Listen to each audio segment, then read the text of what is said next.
In Ethiopia's illegal Oromia region, Christian communities, particularly followers of the Ethiopian Orthodox Telata Church, have faced recurring incidents of targeted violence, kidnappings, and massacres. These attacks, largely attributed by rights groups and local church authorities to the regime-affiliated Oromo Liberation Army, OLA, or other unidentified armed Oromo jihadists, have resulted in dozens of abductions, displacements, and casualties. Recent notable incidents and targeted areas include Arsi zone. This area has been a major flashpoint. Armed jihadist groups have repeatedly abducted and killed Orthodox Christians, burnt historic churches, and displaced thousands of residents. Just last week, on May 30, 2026, 53 Orthodox Christians were massacred by Oromo jihadists. The 101-year-old St. Gabriel Church in the Asko district was torched. 280 houses of Orthodox Christians were burned. The Oromo jihadists also looted properties and livestock of the victims. North Shua Zone, over 56 passengers were abducted from a public transit bus en route from Addis Ababa to Debre Marcos, in an attack that also left multiple people dead. Zakwala Monastery. Armed militants raided the Zakwala Abun Gevre Menfis Kaitis Monastery in the East Shua Zone, kidnapping and subsequently killing 4 priests, while injuring another. While some local congregations have established community defense and neighborhood watch programs, both Ethiopian Orthodox leadership and Catholic bishops have continuously appealed in vain for government intervention to restore law and order. In late 2019, 17 to 27 university students fleeing ethnic violence at Dembi Dolo University in western Oromia, Ethiopia, were abducted by armed Oromo men while traveling to Addis Ababa. The exact fates and whereabouts of a significant number of the students still remain unresolved. But the whereabouts of the Sri Lankan citizens was traced effectively within 3 days of their alleged abduction.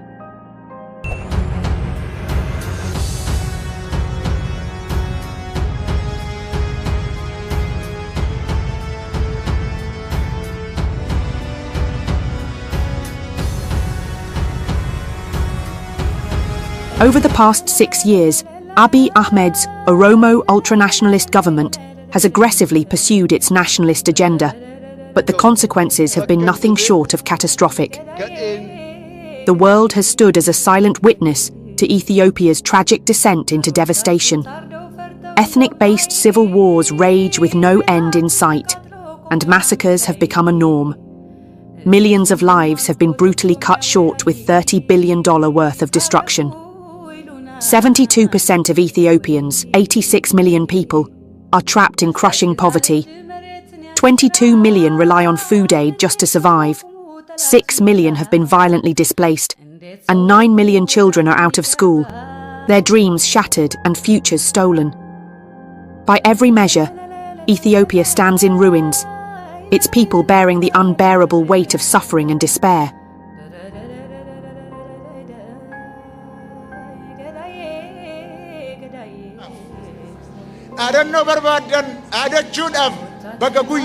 Oromo politicians across the spectrum are united on core pillars of ultra-nationalist Oromo ideals.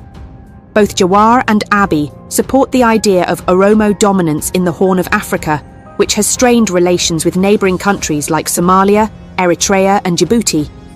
In the last few years, he's led 3 wars and now he's hinting at a 4th one. He's been drumming up tensions. This time with all of Ethiopia's neighbours. It started with his statements on the Red Sea. Abiy Ahmed wants. Both of them advocate for ethnic federalism, government land ownership, and a constitution that favours ethnic-based politics, effectively denying individual and citizen rights. They view Ethiopia's Orthodox Christian community and Semitic groups, such as the Amharas, Gurages, and Tigrayans, collectively known as Habesha, as strategic adversaries to be weakened and dominated. There are 2 governments in this country, the Kiro government and Abiy government.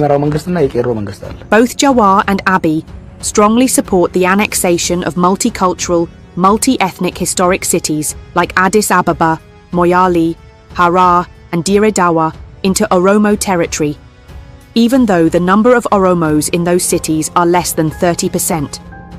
The entire Oromo political class shares the belief that the Oromo people should hold dominant power across military, economic, security, cultural, political, and social spheres.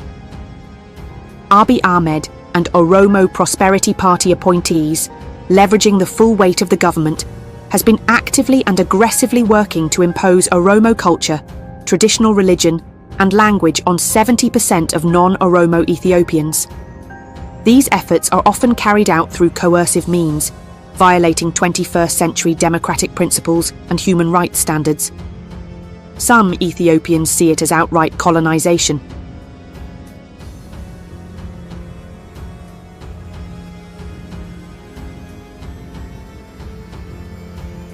I'm an expert. Kami di Amara Rakti Oromo Murmende never. Gajar Mohammed. Uruba Oromo to Kodu. Hayu Oromo. Jawar Mohammed, an Oromo ultra-nationalist, activist, and owner and CEO of Oromia Media Network, OMN. He built a loyal following, with a vigilante group of supporters known as Kiros. The Kiru operates both openly and covertly as a vigilante youth group throughout Oromia. It is split into two factions, one backed and financed by Jawar Mohammed, and the other supported by Abiy Ahmed's party, previously known as the Oromo People's Democratic Organization.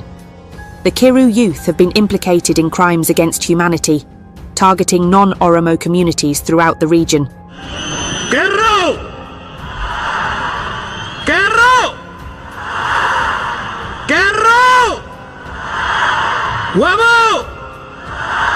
Wamo! Asgenya! Ijibanne! Pimpinne at Bilisom Siterrat Abba! Mubaya! Akame Digasim! Erro! Ejada Digara Nagetu Erro! Kerro! Kerro Guyu! Kerro Dido! Dido!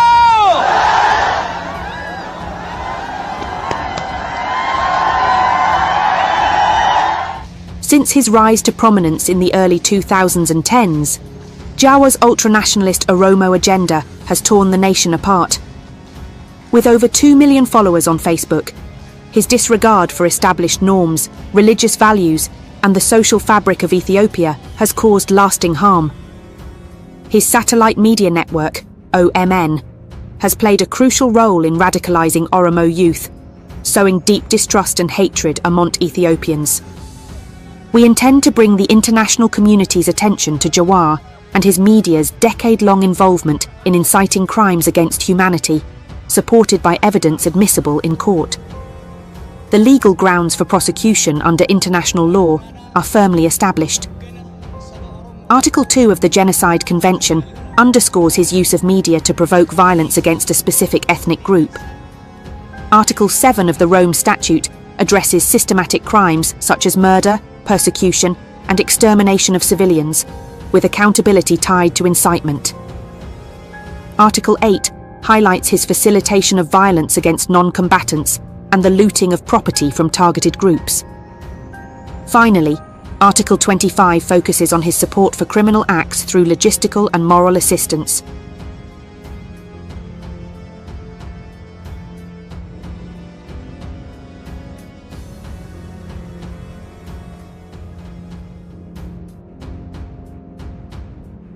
Are you Oromo first or Ethiopian first? I am an Oromo first, because to me Ethiopia, first Ethiopia is imposed on me. Ethiopia out of Ethiopia, Oromia! Ethiopia out of Oromia! Ethiopia out of Oromia! Ethiopia out of Oromia! At the place where I live, 99% of the people are Muslims. If anyone dares to say anything, we will hit him with machete. A machete is like hitting someone with a punch. It's something that everyone carries around. You need to understand one thing. We, Oromos, should not go to Ethiopian churches or mosques to worship. Even if we are 5 or 10, we need to build our own. On national TV, they say they're playing Ethiopian music, but it's actually Amhara music. I go to Amhara media because I'm an expert, and they still need me, tomorrow and beyond. Do you know why I show up on their media? It's because Jawar, an Oromo son, he will be heard more than anyone else. The name Oromo will be honored. If you've noticed, I never argue with Oromos on Amhara media. I don't need to argue with my Oromo brother in someone else's home speaking their language. In fact, they invite me often, but I don't go.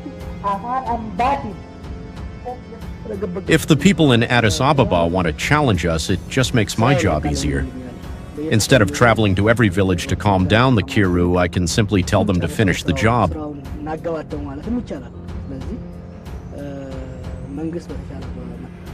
Jawar played a pivotal role in organizing the 2014 to 2016 Oromo protests, collaborating with Abiy Ahmed, Abdullah, and the Oromo Democratic Party. This alliance helped bring down the Tigray-led government in 2018 and paving the way for Abiy Ahmed's rise to power and establish an exclusive Oromo government. Ethiopia has a new leader. Abiy Ahmed is a member of the Oromo people. He becomes the first ethnic Oromo to be Prime Minister. He is the first Prime Minister from the Oromo tribe. International journalist. An Oromo international journalist. I rather say that. Gumchala. Dr. Abiy Ahmed. The Cairo, a local name for the youth, have huge expectations from the new leadership. Are optimistic about the future. Here is the chronological look at the way Jawar's hateful policies were rolled out in Ethiopia.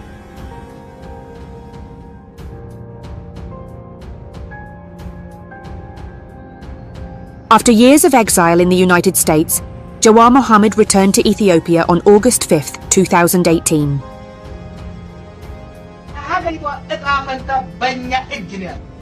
This is our responsibility now. Yes. The fate of the country is in our hands. It's our time.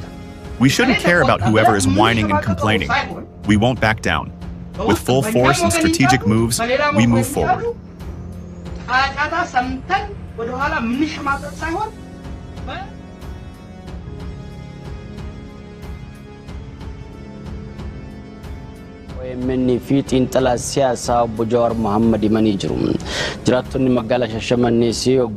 On August 13th, just a week after Jawar Mohammed's arrival in Ethiopia, a welcome ceremony was held in Shashamane, Oromia.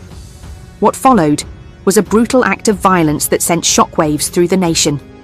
A young boy, full of promise and innocence, was tortured, savagely killed, and hanged upside down by Jawar's Chiro vigilante groups. They suspected him of carrying a bomb, but nothing was found.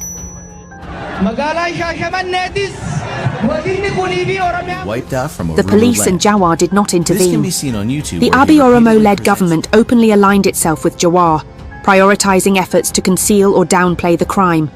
Their focus was protecting and defending Oromo reputation.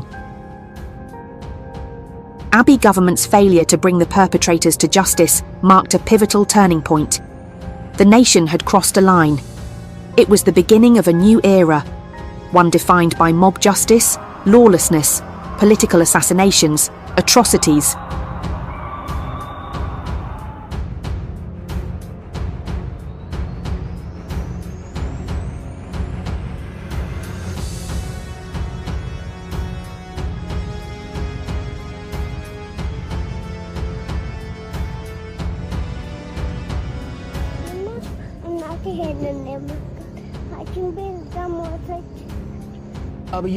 Oromo politics is led by three figures, me, Abiy and Lema. They're terrified of our unity and are actively trying to pit us against each other.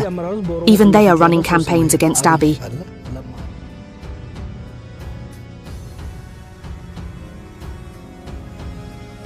On September 14th, 2018, in Burayu, a suburb of Addis Ababa, Oromo Kiro vigilante groups, radicalized by Jawar's media, launched violent attacks on non-Oromos.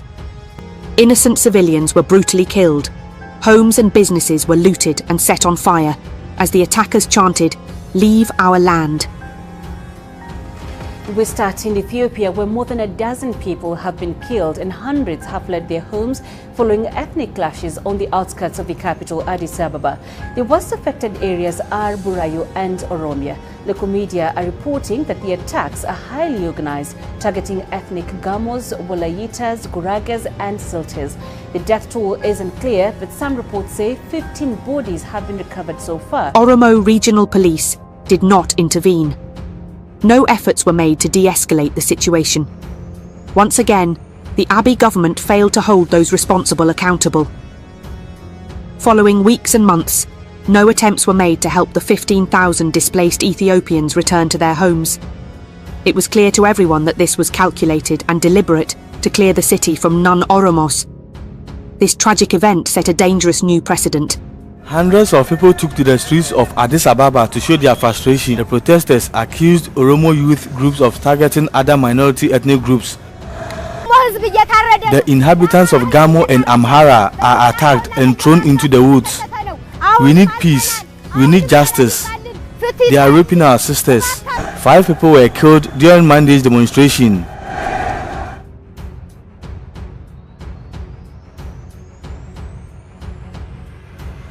Social media post sparked protests and a wave of violence, reigniting a rivalry many thought had ended.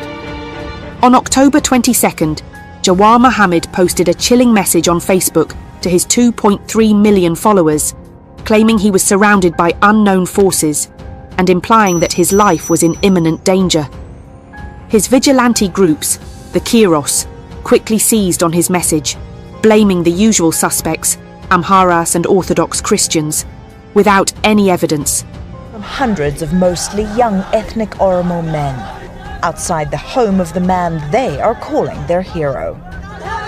For years, Jawar and OMN painted Amharas and Orthodox Christians as enemies undeserving of life, and his followers, consumed by this indoctrination, acted on his hateful rhetoric.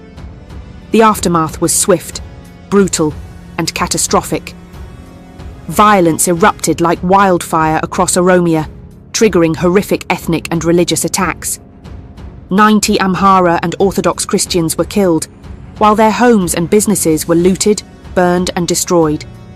At this point, it's painfully clear to most Ethiopians that Abiy Ahmed's ruling party, Jawar Mohammed, and the Oromia Regional Administration are working hand in glove. Violence erupted in Addis Ababa and other parts of the country. Abiy says 86 people were killed in late October.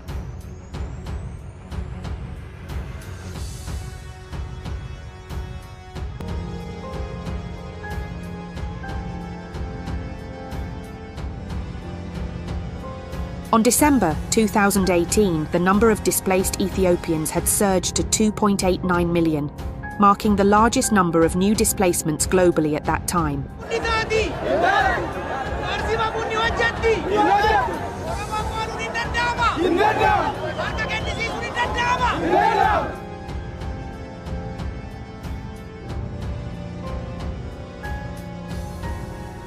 On June 29, 2020, the assassination of renowned Oromo singer Hachalu Hundessa in a suburb of Addis Ababa sent shockwaves throughout Ethiopia. The tragedy quickly placed the lives of non-Oromos in Addis Ababa and across Oromia at significant risk.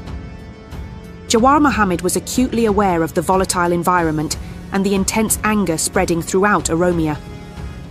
Rather than working to calm tensions, he chose to let his media outlet, Oromia Media Network, OMN, broadcast inflammatory and hateful speeches live to 70 million people. OMN quickly became a potent platform for the dissemination of inflammatory rhetoric, airing raw, unfiltered speeches.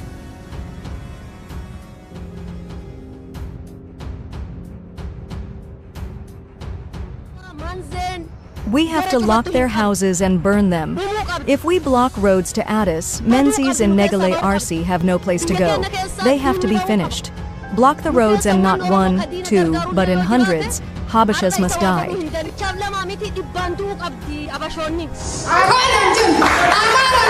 Amharas need to be exterminated in our neighborhood. Non-Oromos, if they have different ideas from Oromos, we have to take measures against them. Siidaa nafxanyaa kana immoo harree ishiitiin dhuftee harree ishiitiin sirna nafxanyaa kana ofirraa fonqolchu. Siidaa Minilik piyaasaatti dhannee wareegamuu barbaadnati.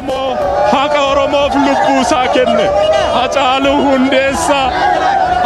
OMN allowed these hateful anti-Amhara talking points to air unchecked, unrestrained and unchallenged. As always, Amharas were singled out, despite the complete absence of any evidence. For the Oromo Kiro vigilante groups, the assassination of Hachalu presented a golden opportunity to kill, loot and burn.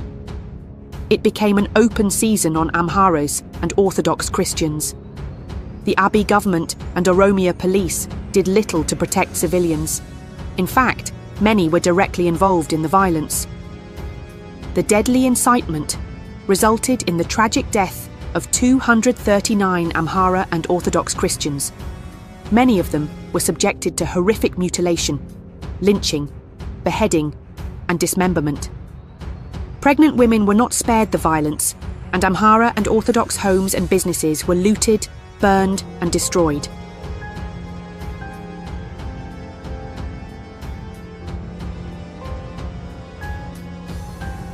We cannot show the graphic videos and photos here, but here are the voices of the survivors. A husband recounted the horrifying slaughter of his 8-month pregnant wife.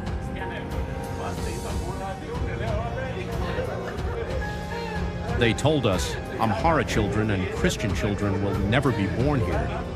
Then they placed a machete on her neck and slaughtered her right in front of her children. They tied him up, put a rope around his neck, and dragged him like an animal. Then they slaughtered him. They wouldn't even return his body to us.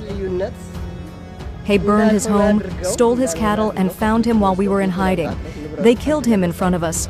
I would rather they had slaughtered him than subjected him to the horrors they did. It was beyond what words can describe. Local government officials were announcing using megaphone, "We will avenge Hachalu here, not in Gondar or Gojam. Kill them all."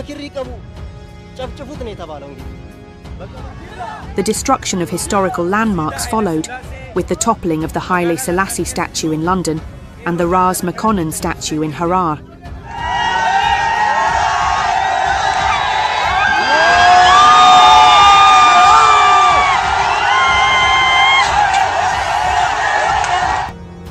The Abiy government, Jawar, OMN, Kero, and local members of the Oromo Prosperity Party participated directly or indirectly on the massacres. The Ethiopian Human Rights Commission, EHRC, later concluded that these violent acts amounted to crimes against humanity. The investigation by the Ethiopian Human Rights Commission, EHRC, found that the violence were over 40 localities in Oromia, spanning 3 days. Large groups of armed individuals used weapons such as knives, stones, flammables, electric cables, sticks, axes, and machetes to inflict horrific violence, including beatings, torture, beheadings. A member of the Oromo Prosperity Party hastily announced that the suspects had been apprehended and they spoke Tigrinya. It was implied that the Tigrayans were responsible for his death. It is now widely believed that the assassination was carried out by the Oromo Liberation Army agents due to personal conflict with Hachalu. The violence was not a spontaneous outburst of anger following the singer's death, but rather a well-coordinated effort to target specific groups. From 2010 to 2018, Jawar Mohammed operated from the United States. From 2018 onward, physically present in Ethiopia and travelling across the country to packed halls, he launched an aggressive campaign against Amharas and Orthodox Christians.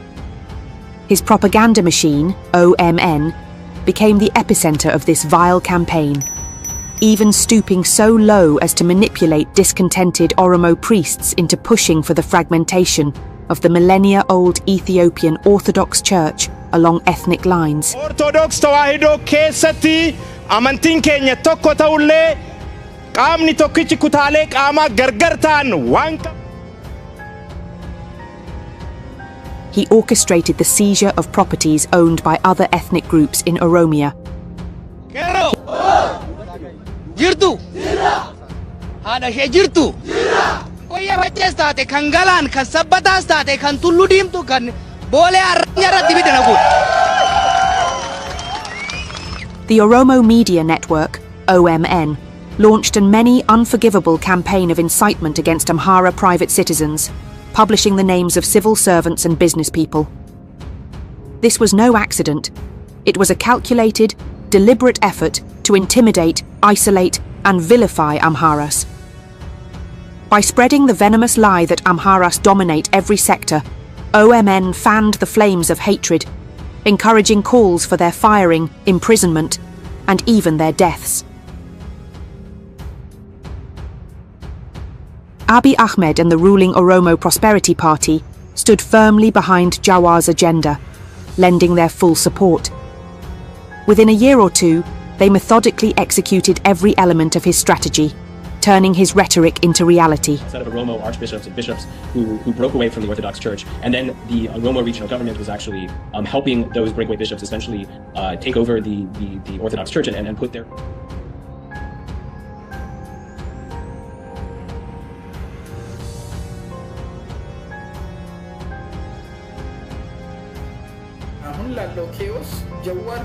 Jawar has contributed a lot for the current chaos in Ethiopia. He has contributed to those who were killed, he contributed to those displaced, and he has contributed to the current crisis. If he doesn't regret, who would regret? Abiy Ahmed and Jawar Mohammed have waged an unprecedented war against what they refer to as Oromo strategic enemies, specifically targeting Amharas and Orthodox Christians. As shown in the video, Jawar has repeatedly used his media platform to incite violence, leading to the loss of countless lives. There is a direct connection between his rhetoric, the media he controls, and the ethnic cleansing and massacres that followed. His hands are stained with blood. When the time comes, he must be held accountable and brought to justice.